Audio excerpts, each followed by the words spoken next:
Kalomo Missions is a recent outreach that we had, and as usual, every year we take up these outreach in Zambia. But this year we were in Kalomo, and thank God members of Miracle Life came and joined us, something that we are grateful for. In Kalomo, we had several activities. We would go out and do what we call foot soldiers, that is evangelism one-on-one, in the streets, in the compounds, in the houses, and then we would gather back for lunch, and after lunch we would have two big programs, which was basically aimed at reaching out to the youth. So there would be a group that would be talking to boys on advocating for drug and alcohol abuse, and the other team would be the young ladies that would be talking to the girls on menstrual hygiene and on support to the girls on ensuring that they still stay in school even when they have their menses, by distributing the pads to the girls around the area. And then we would have a youth rally.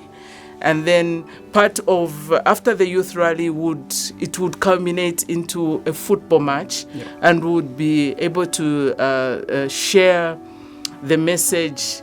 And then we would also be able to have a crusade in the evening where we would be able to preach to the communities. While all this was happening, the medical missions team was busy attending to the different people that were coming from the communities with different ailments and different medical conditions. For people who decided to follow Jesus by way of accepting Christ, we had 1,690 on record. Now those are the ones we witnessed, giving their lives through the foot soldiers that were walking the streets and at the football pitch. The young girls that were giving, that were at the event, and also at the crusade. One thing we'd like to do is to thank Miracle Life Family Church this year for coming through with us to Kalomo, not only in financially supporting the cause, but we had a number of people that participated, came along to Kalomo. We had doctors, we had nurses, we had different people that joined to just come and, be part of the work that was going on in Kalomo. When I got there, I thought there would be fewer people.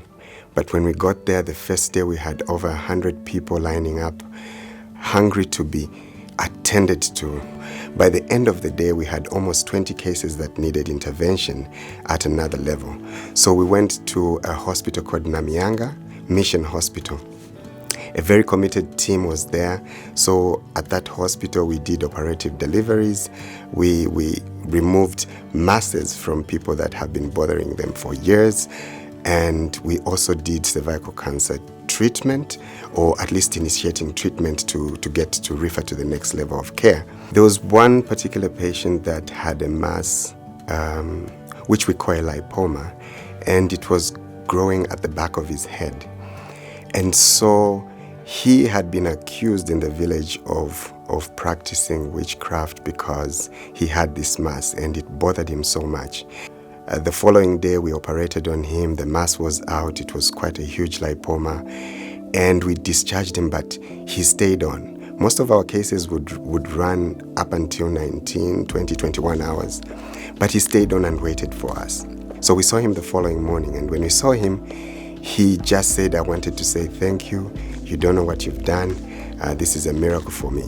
And for me, that was a wonderful experience, because what you would seem as a day-to-day activity for you is actually a miracle in somebody's life. We are so grateful that, a number of members from Miracle Life joined us.